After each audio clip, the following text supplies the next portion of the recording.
কাল তোমাদের upgrade list publish হবে, আর এই আপগ্রেড লিস্ট নিয়ে অনেকেই অনেক রকম প্রশ্ন করছো। যেমন দাদা, এই আপগ্রেড লিস্টে যদি আমাদের আবারও কলেজ না পাই বা আমাদের পছন্দের কলেজ না আসে তাহলে কি করব?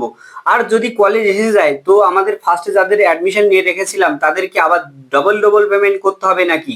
বা অনেকেই প্রশ্ন করছো, দাদা আমাদের ফার্স্ট লিস্টে অনেকের অ্যাডমিশন করা আছে, সেই অ্যাডমিশনটা অটো ক্যান্সেল হবে নাকি আবার করে ক্যান্সেল করতে হবে? এছাড়াও অনেকেই প্রশ্ন করছো যে দাদা আমার যে ডকুমেন্টস ভেরিফিকেশন হবে এই আপগ্রেড লিস্টের পরে, সেই ডকুমেন্টস ভেরিফিকেশনের ক্ষেত্রে মানে এক একটা ডিপার্টমেন্টে তো এক এক দিনের ডকুমেন্টস ভেরিফিকেশন হবে বা ডকুমেন্টস অনেকগুলো নিয়ে যেতে হবে, তো কোন ডকুমেন্টস বা আমাদের কোন ডেটে ডকুমেন্টস ভেরিফিকেশন হবে সেটা কিভাবে বুঝবো? অথবা অনেকেই প্রশ্ন করছো, দাদা আমরা হোস্টেলে থাকতে চাই, হোস্টেলে থাকার প্রসেসটা কি আছে? বা অনেক কলেজের ক্ষেত্রে জানতে পারছো যে এবিসি আইডি লাগছে, অথবা তোমাদের অ্যান্টি র্যাগিং সার্টিফিকেট লাগছে, এগুলো কিভাবে করবে বা কাদের লাগবে কাদের লাগবে না, এই প্রত্যেকটা ব্যাপারে একদম কিন্তু আমি A to Z ইনফরমেশন দেবো। তো এই ইনফরমেশন গুলো প্রথম থেকে ভালোভাবে জানার জন্য কিন্তু ভিডিওটা সম্পূর্ণ দেখতে হবে। প্রথম যে প্রশ্নটা ছিল, দাদা আপগ্রেড লিস্ট কালকে পাবলিশ হওয়ার পর এই লিস্টেও যদি আমাদের কলেজ না পাই তাহলে কি করব? দেখো, এই লিস্টেও যদি কলেজ না পাও সেক্ষেত্রে তোমরা একটা জিনিস করতে পারো, সেটা হচ্ছে তোমরা এই লিস্টে যারা না কলেজ পাবে তারা একদম সোজাসুজি মপ আপ রাউন্ডে গিয়ে অ্যাপ্লাই করবে। যারা আগে কলেজ পেয়েছিলে ফার্স্ট লিস্টে, তারা আপগ্রেড লিস্টে ভালো কলেজ পেলে না, থাকতে চাইছো না ফার্স্ট লিস্টের কলেজটায়, তারা মপ আপ রাউন্ডে গিয়ে তোমাদের জাস্ট তোমাদের প্রেফারেন্স লিস্টটাকে একদম ঠিকঠাক করে সাজিয়ে নেবে। সেক্ষেত্রে একটু বেশি কলেজ রাখবে। আর যারা একদমই কলেজ পাওনি, ফার্স্ট লিস্টেও কলেজ পাওনি, আপগ্রেড লিস্টেও কলেজ পাবে না, এরকম যদি হয় সেক্ষেত্রেও তোমরা তোমাদের কলেজের যে প্রেফারেন্স লিস্টটা সেটা সাজাবে ভালো করে, এবং মিডিয়াম টু লো ক্যাটাগরির কলেজগুলোকে আগে রাখবে, বেশি করে কলেজ রাখবে। বোঝা গেল? এবার আমি নেক্সট যেটা বলবো সেটা হচ্ছে ডকুমেন্টস ভেরিফিকেশন। আপগ্রেডেশন লিস্ট থেকে যারা আপগ্রেড করে অথবা না করে ফার্স্ট ফেজের মধ্যে অ্যাডমিশন নিয়ে নিচ্ছ, তারা ডকুমেন্টস ভেরিফিকেশনের ব্যাপারটা ভালো করে বুঝে নাও। এই যে ডকুমেন্টস ভেরিফিকেশন না করলে কিন্তু তোমার অ্যাডমিশন ক্যান্সেল হয়ে যাবে, তাই সে তুমি যত ভালো নাম্বার থাকো না কেন। তো এই ডকুমেন্টস ভেরিফিকেশনের ক্ষেত্রে এক এক দিন এক একটা কলেজের ডেট পড়ে এবং এক একটা সাবজেক্টে আলাদা আলাদা ডেট পড়ে। তো এই ডেট টাইম জানতে গেলে তোমাকে আগে তোমার যে কলেজে অ্যাডমিশন নিচ্ছ সেই কলেজের ওয়েবসাইট ফলো করতে হবে। সেই ওয়েবসাইটে নোটিফিকেশন দিয়ে জানিয়ে দেবে যে তোমাদের কবে তোমাদের ডকুমেন্টস ভেরিফিকেশন হবে, কোন ডিপার্টমেন্টের কবে, কোন টাইমে, কোন বিল্ডিং এর কোথায় ডকুমেন্টস ভেরিফিকেশন হবে, সম্পূর্ণটা বলে দেবে। এক্ষেত্রে তোমাদের ডকুমেন্টস ভেরিফিকেশনে যে যে ডকুমেন্টস গুলো নিয়ে যাবে সেগুলো, ধরো তুমি অ্যাডমিশনের সময় যে যে ডকুমেন্টস গুলো দিয়েছিলে সেগুলো অরিজিনাল এবং জেরক্স, তার সাথে তোমার যে অ্যাপ্লিকেশন যে ফর্মটা আছে সেই অ্যাপ্লিকেশন ফর্মটা এবং পেমেন্ট রিসিপ্টের ফর্মটাও কিন্তু তোমাকে জেরক্স করে নিয়ে যেতে হবে, সেই সঙ্গে তোমার পাসপোর্ট সাইজের ফটো। এরপর আমি তোমাদেরকে বলে দিই, তোমরা যারা জানতে চাইছিলে যে দাদা আমাদের হোস্টেল ব্যাপারটা আমাদের একটু বলে দাও, তো হোস্টেলের ব্যাপারটা বলার আগে আমি বলে দিই, তোমরা যারা আমাদের ইউটিউব চ্যানেলে নতুন ভিউয়ার্স আছো বা স্টুডেন্ট আছো, তোমাদের ক্ষেত্রে একটা জিনিস জানার আছে। আমি মিস্টার কাজল মন্ডল, আর আমাদের YouTube channel inspire and educate, এই চ্যানেলের মাধ্যমে আমি কিন্তু তোমাদের বিভিন্ন সাবজেক্টের সিলেবাস, নোটস, সাজেশন এবং অ্যাডমিশন রিলেটেড বা academic related all total information এখান থেকে দিয়ে থাকি, ইভেন তোমাদের স্কলারশিপ সম্পর্কিত। তো তোমাদের কলেজ জার্নিতে কিন্তু আমাদের ইউটিউব চ্যানেল অনেক হেল্পফুল হবে। তো তুমি যদি আজকে যদি আমাদের চ্যানেলে ফার্স্ট ভিউয়ার হয়ে থাকো, অবশ্যই চ্যানেলটা সাবস্ক্রাইব করে নিও।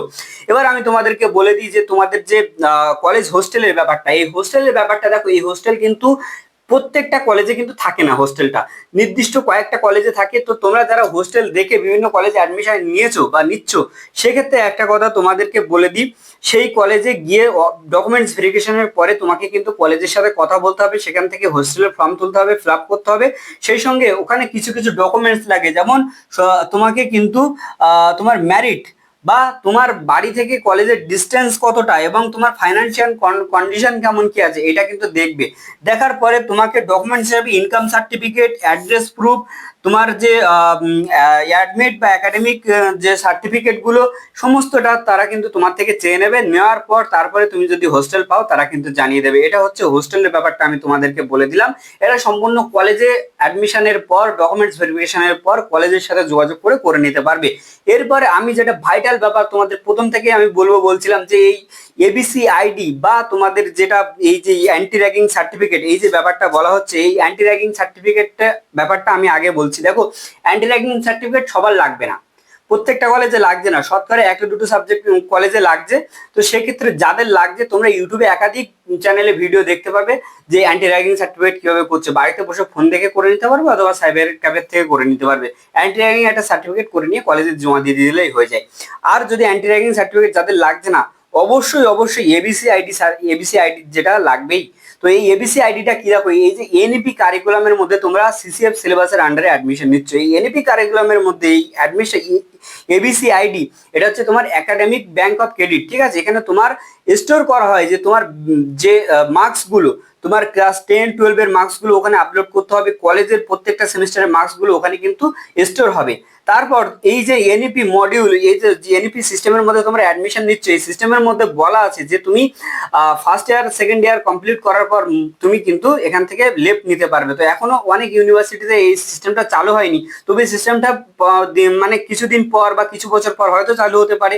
তবু এখন বিভিন্ন কলেজ চাইছে তোমাদের এই যে এবিসি আইডি করে নিতে। তো এবিসি আইডি কিন্তু যারা করনি তারা অবশ্যই করে নেবে। কিভাবে করবে আমি স্ক্রিনে একটা থাম্বনেল অ্যাড করে দেবো ভিডিও এডিট করার সময়, আমাদের চ্যানেলে খুব ভালোভাবে বাংলায় বুঝিয়ে দেওয়া আছে ফোনে কিভাবে এই যে এবিসি আইডি করবে, কোন অ্যাপের মাধ্যমে করবে, ডিজিলকার অ্যাপের মাধ্যমে করবে, সব থেকে ভালো, ঠিক আছে। আমি অ্যাপটার প্রমোশন করছি না, বাট যেটা তোমাদের জন্য ভালো হবে সেটাই বলছি, কারণ আমার ভিউজ বা ইনকামের কোনো প্রয়োজন নেই এই ডিজিলকার অ্যাপ থেকে, ঠিক আছে। যাই হোক, এখান থেকে তোমরা করে নিও। আর কার কোন প্রবলেম হচ্ছে, আপগ্রেডেশন লিস্ট পাবলিশ হওয়ার পর কে কলেজ পেলে না বা কি অসুবিধা হচ্ছে অবশ্যই কমেন্ট করে জানিও, আমি তাহলে গাইড করে দেবো। আর আমাদের তোমাদের ফার্স্ট সেমিস্টারের যে হোয়াটসঅ্যাপ গ্রুপ হয়েছে সেই গ্রুপে যুক্ত হতে চাইলে তোমরা কমেন্ট করে জানিও, আমি গ্রুপে তোমাদের লিঙ্ক দিয়ে দেবো তা কমেন্ট বক্সে, তাহলে তোমরা সেখান থেকে আমার গ্রুপে যুক্ত হয়ে যেতে পারবে এবং সরাসরি আমার সাথে কথা বলে নিতে পারবে। আর কোন টপিকটা জানতে চাইছো ভিডিওর কমেন্ট বক্সে জানিও, আমি সেই টপিকের উপরে নির্দিষ্ট ভিডিও করে দেবো। আর তোমার কি সাবজেক্টে অ্যাডমিশন নিলে সেই সাবজেক্টের সিলেবাস সাজেশন যদি জানতে চাও অবশ্যই কমেন্ট করে জানাবে, আমি তাহলে সেই সাবজেক্টের সিলেবাস সাজেশন নিয়ে সবার আগে ভিডিও বানিয়ে দেবো। তো চলো।